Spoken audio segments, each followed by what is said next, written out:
ಪತ್ತೆ ಆಗಿಲ್ಲ. ಆರೋಪಿಗಳು ತೋರಿಸಿದಂಥ ಜಾಗದಲ್ಲಿ ಮೊಬೈಲ್ ಪತ್ತೆ ಆಗಿಲ್ಲ. ಹಾಗಾಗಿ ನಮಗೆ ಅದನ್ನು ರಿಕವರಿ ಮಾಡಲೇಬೇಕಾದಂಥ ಅನಿವಾರ್ಯ.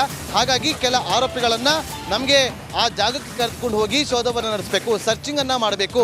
ಹಾಗಾಗಿ ನಮಗೆ ಕಸ್ಟಡಿಗೆ ಕೊಡಿ ಅಂತೇಳಿ ಅವರು ಮನವಿಯನ್ನು ಕೂಡ ಮಾಡಿಕೊಂಡಿದ್ದಾರೆ. ಪ್ರಕರಣದಲ್ಲಿ ಮೃತನ ಮೊಬೈಲ್ ಪ್ರಮುಖವಾದಂಥ ಸಾಕ್ಷ್ಯ ಆಗುತ್ತೆ.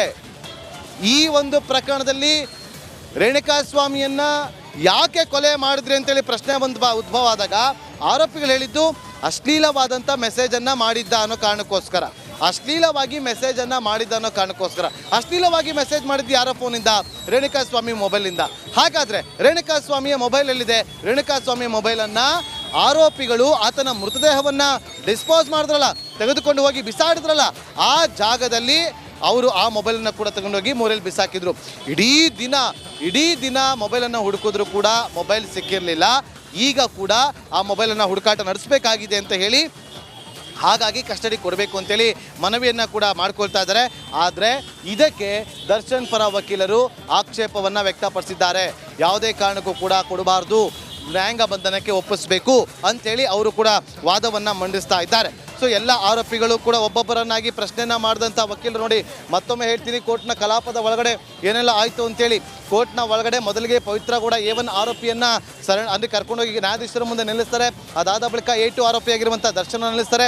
ಅದಾದ ಬಳಿಕ ಇನ್ನುಳಿದಂಥ ಒಟ್ಟು 13 ಆರೋಪಿಗಳನ್ನು ಕೂಡ ಅಲ್ಲಿ ನಿಲ್ಲಿಸಿ ಒಬ್ಬೊಬ್ಬರಿಗೆ ಒಂದೊಂದು ಪ್ರಶ್ನೆನ ಮಾಡ್ತಾ ಹೋಗ್ತಾರೆ. ಕಸ್ಟಡಿಯಲ್ಲಿ ಏನಾದರೂ ತೊಂದರೆ ಆಯಿತಾ ಅಂತೇಳಿ, ಇಲ್ಲ ಅಂತ ಹೇಳ್ತಾರೆ ಎಲ್ಲ. ಜೊತೆಗೆ ಮೆಡಿಕಲ್ ಚೆಕಪ್ ಆಯಿತಾ ಅಂತೇಳಿ ಪ್ರಶ್ನೆನ ಮಾಡ್ತಾರೆ.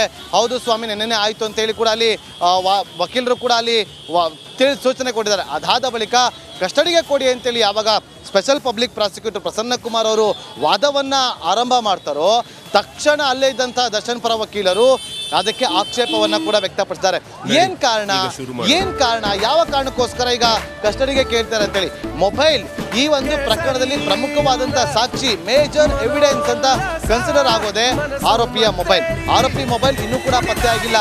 3-4 ದಿನ ಒಂದು ಮೂಲೆಯಲ್ಲಿ ಹುಡುಕಾಟವನ್ನು ನಡೆಸಿದ್ರು ಕೂಡ, ಒಂದು ಮೆಟಲ್ ಡಿಟೆಕ್ಟರ್ ಮಿಷಿನ್ಗಳನ್ನು ಇಟ್ಟುಕೊಂಡು ಅಲ್ಲಿ ಹುಡುಕಾಟವನ್ನು ಕೂಡ ನಡೆಸಿದ್ರು, ಸರ್ಚಿಂಗನ್ನು ಕೂಡ ನಡೆಸಿದ್ರು. ಅಲ್ಲಿ ಮೊಬೈಲ್ ಪತ್ತೆ ಆಗಿರಲಿಲ್ಲ.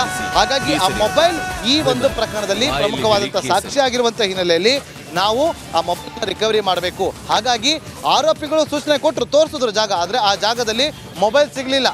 ಹಾಗಾಗಿ ಮೊಬೈಲ್ ಬೇಕಿದೆ ನಮಗೀಗ ಈ ಒಂದು ಪ್ರಕರಣದಲ್ಲಿ ಪ್ರಮುಖವಾದಂಥ ಸಾಕ್ಷಿ.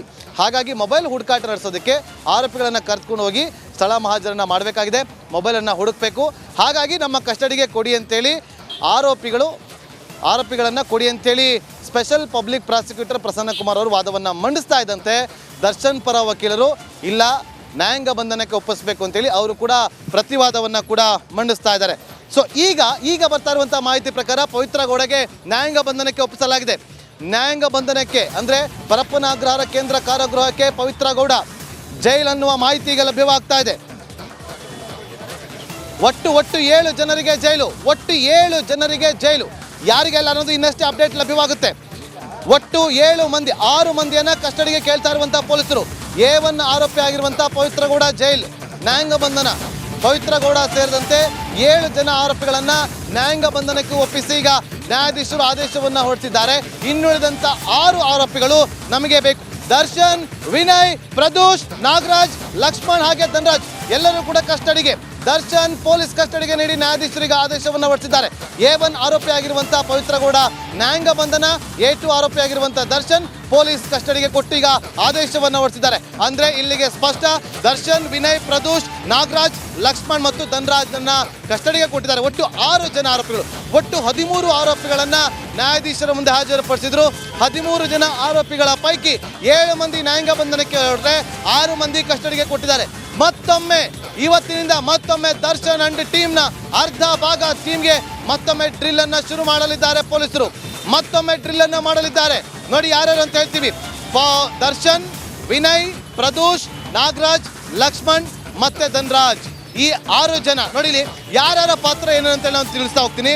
ದರ್ಶನ್ ಈ ಪ್ರಕರಣದಲ್ಲಿ A2 ಆರೋಪಿ ಆಗಿದ್ದಾರೆ. ಪ್ರದೋಷ್ ಆ ಪ್ರಕರಣದಲ್ಲಿ ಹಣವನ್ನು ಹಂಚುವಂಥ ಕೆಲಸವನ್ನು ಮಾಡಿದ್ದ.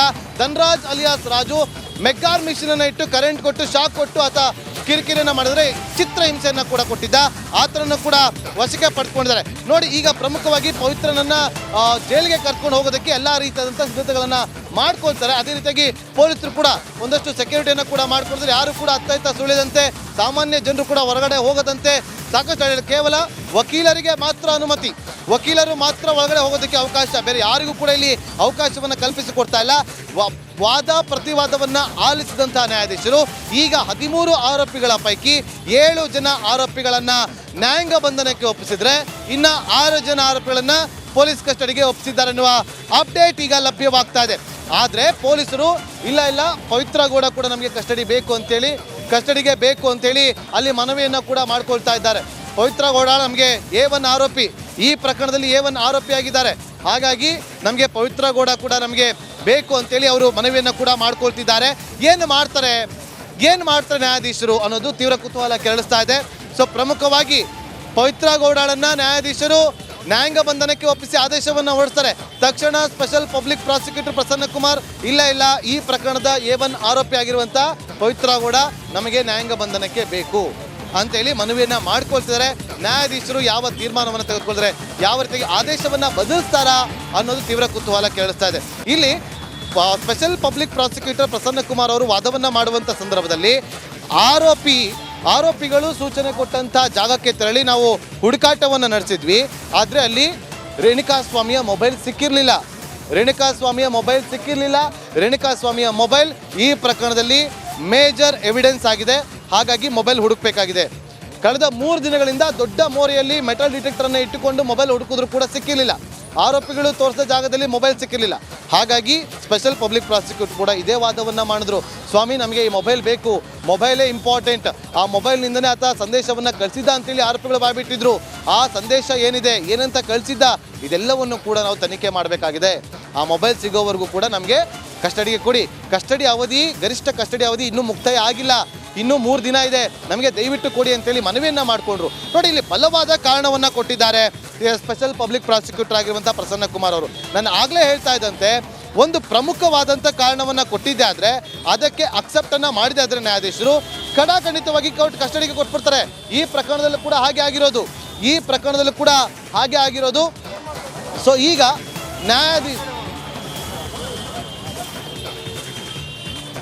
ಕೊಲೆ ಆರೋಪ ಇರುವಂಥ ಆರೋಪಿಗಳಿಗೆ ಕಸ್ಟಡಿ. ಪವಿತ್ರ, ಆಕೆಯ PA ಪವನ್ ಕಿಡ್ನಾಪ್ ಮಾಡಿದ ಗ್ಯಾಂಗ್ ಸೇರಿ 7 ಜನರಿಗೆ ಈಗ ಜೈಲು. ಪವಿತ್ರಳನ್ನು ಕಸ್ಟಡಿಗೆ ಕೇಳಿಲ್ಲ ಪೊಲೀಸರು, ಅಂದರೆ ಇಲ್ಲಿ ಪವಿತ್ರ ಗೌಡ ತನಗೆ ಅಶ್ಲೀಲವಾಗಿ ಮೆಸೇಜ್ ಮಾಡಿದ್ದ ಅಂತೇಳಿ ತನ್ನ ಮ್ಯಾನೇಜರ್ ಪವನ್ಗೆ ಹೇಳಿದ್ದ. A3 ಆರೋಪಿ ಪವನ್ ದರ್ಶನ್ಗೆ ಈ ವಿಚಾರವನ್ನು ತಿಳಿಸಿದ್ದ. ಈ ಪ್ರಕರಣದ ಪ್ರಮುಖವಾದಂಥ ರೂವಾರಿ ಪವನ್ ಆಗಿದ್ರು ಕೂಡ ಅದರ ಮೂಲ ಹುಡುಕಿಕೊಂಡು ಹೋದಾಗ ದರ್ಶನ್ ಮತ್ತು ಪವಿತ್ರ ಗೌಡ ಸಿಗ್ತಾರೆ.